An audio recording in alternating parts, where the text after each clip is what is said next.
Hello everybody, welcome back to this TEW Save here on the channel. This is the Tuesday, August 12th episode of NXT. This is episode 34, I believe. And we are opening the show with some TNA business. As you can see, Trick Williams is opening the show. He's flexing his win over the frauds from TNA last week, Joe Hendry and Mike Santana. Of course, as soon as he mentions Joe Hendry's name, he appears, and Mike Santana follows. Not right after him, pretty much. And Joe Hendry tells Trick, cheating the win isn't very impressive, but he understands that Trick has this tough guy reputation to uphold as the TNA champion. And Mike Santana speaks up and says, he's actually a tough guy, and he's not afraid of a fight.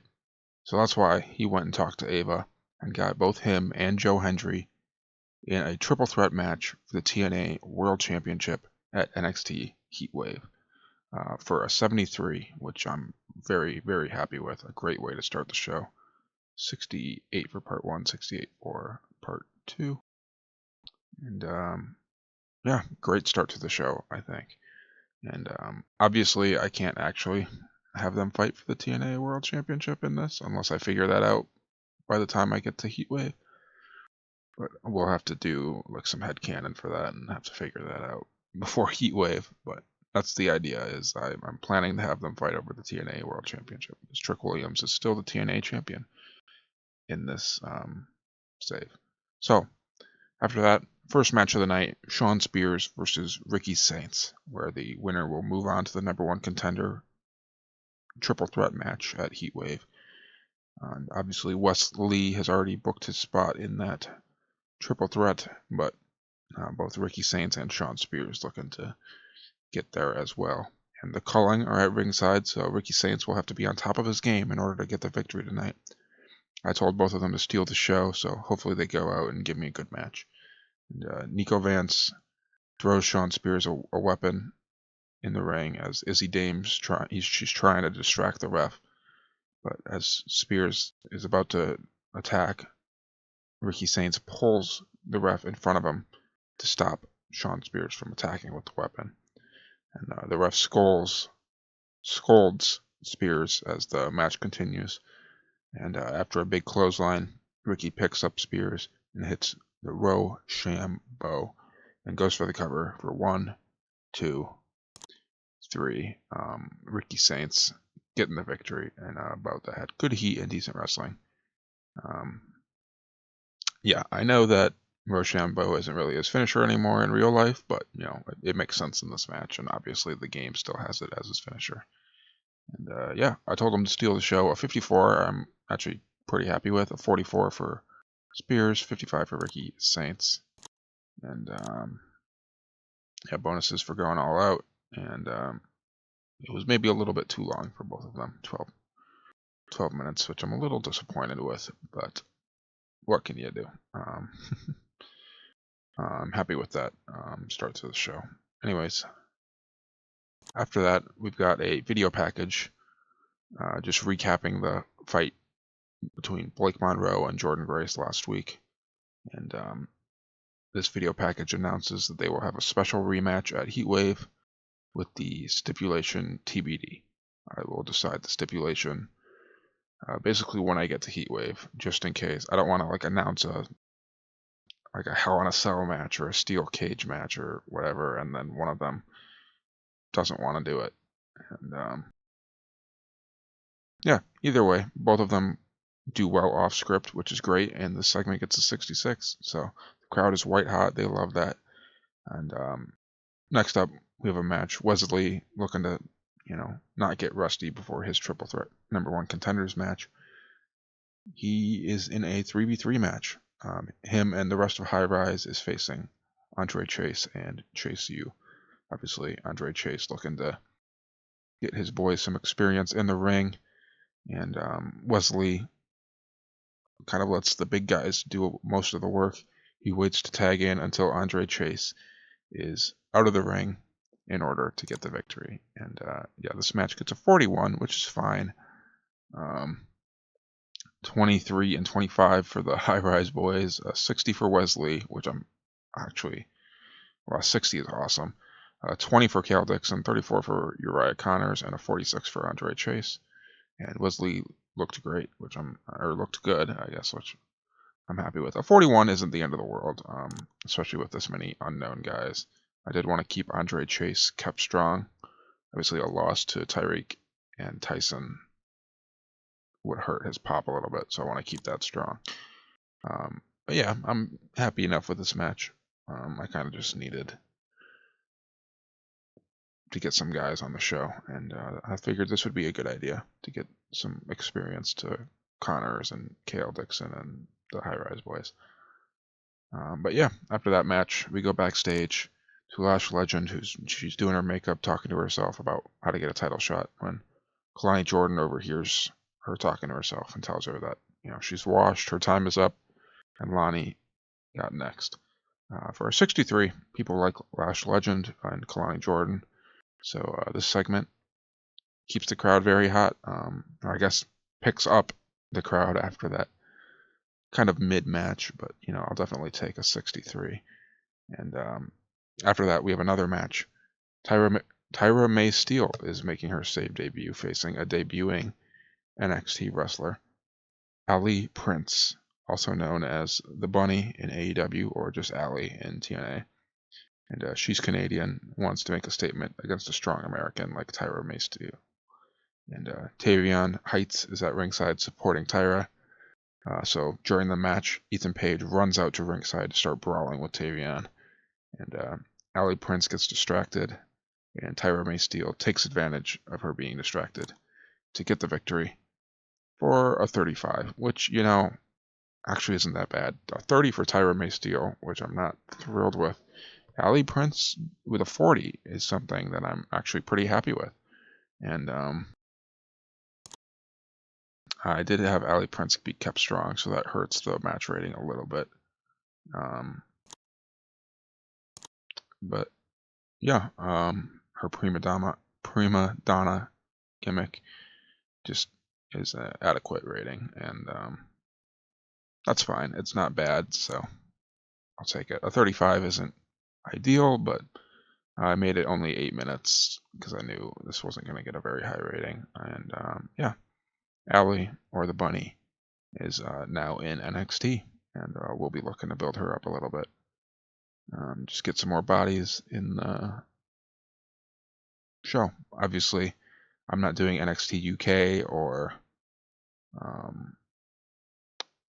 a third brand in this save, so instead of doing that, I'm just signing some of those people to NXT, which, hopefully with a rating of 40, I'm definitely glad that I brought her in.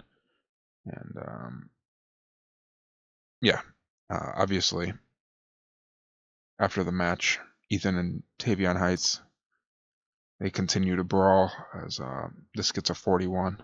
So yeah, just have them keep brawling after the match. I wanted to make sure that if the match was bad, this at least brought the crowd back up, which the match wasn't that bad thanks to Allie's good rating. So, the crowd can stay hot and watch them brawl for another 4 minutes until road agents break them up. And yeah, next up, we've got Cameron Grimes in his debut match back with the company, facing off against Miles Bourne. And yeah, Grimes looking to make a statement over a red-hot Miles Bourne, and both these guys are also looking to get in that number one contender match at Heatwave. And I took a risk for this match. I set this as a technical masterclass. So yeah, Cameron Grimes uses his technical skills to get the upper hand and get the victory over Miles Bourne. And let's see if this risky move gets us a good or a horrible match rating. 43. Oh man. 53 for Grimes, 38 for Bourne, which 46 for the wrestling, 36 for the crowd, 43 for the match itself.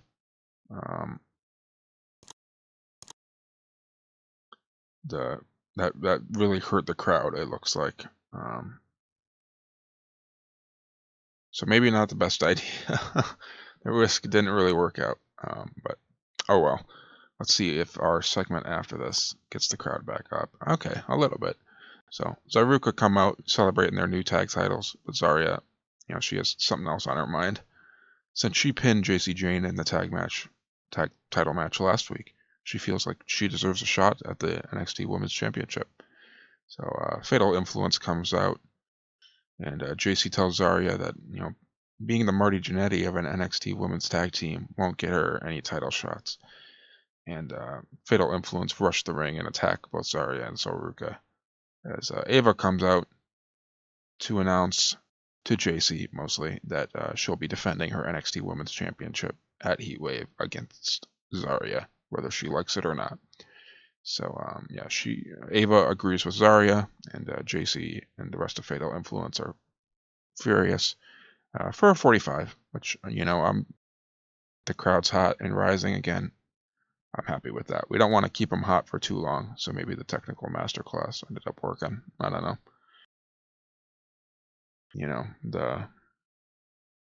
The sickos will love that match, maybe. I don't know if any sickos are clamoring for a match between Cameron Grimes and Miles Bourne, but if I make them technical wrestlers, maybe they'll like them. Anyways, next up is a number one contenders match for Sol Ruca's Women's North American Championship. Obviously, we now have Jacy's contender. We need Sol Ruca's.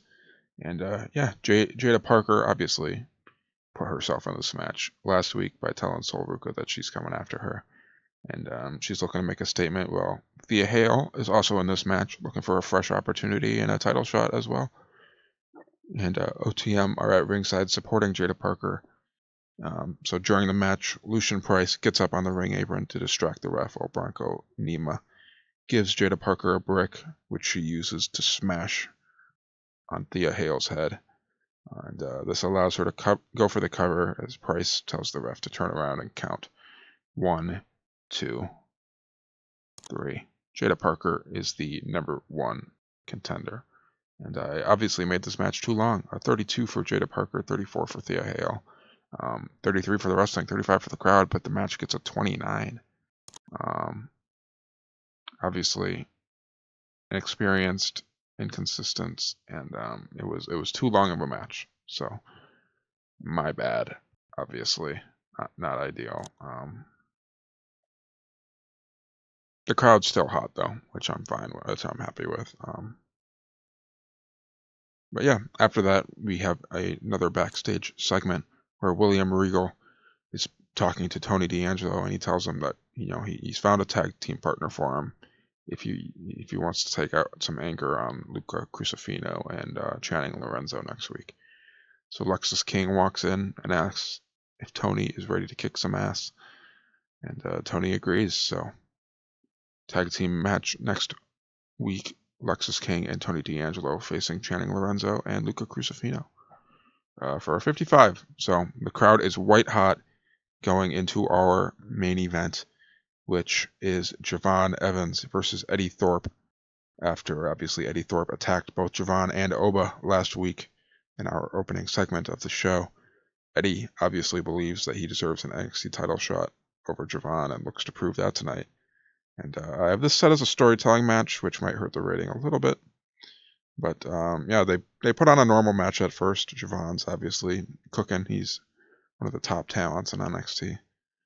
And they're just having a normal match until it descends into chaos, and both men are outside of the ring, brawling with each other.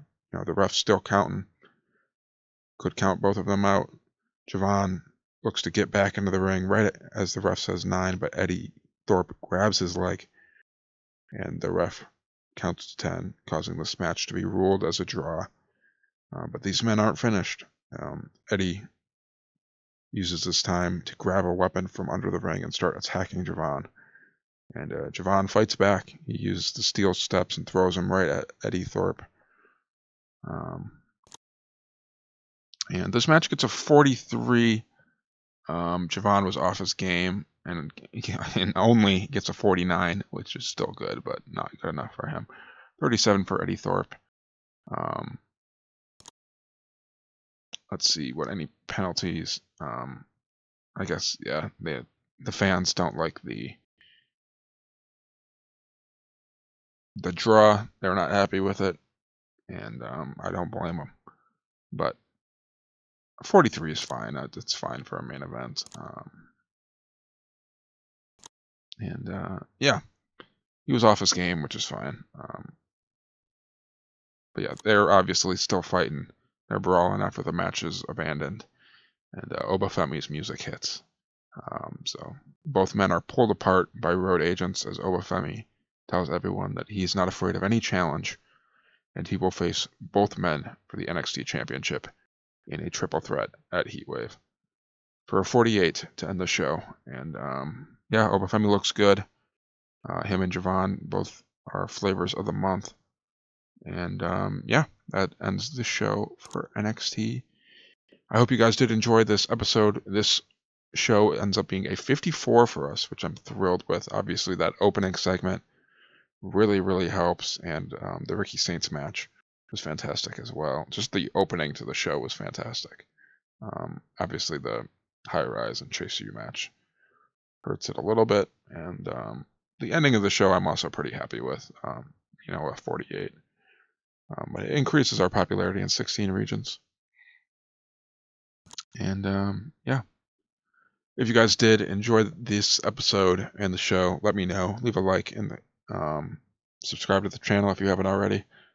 Leave some feedback in the comments below. Let me know what you want to see. And I will see you guys in the next episode for WWE Smackdown. Goodbye.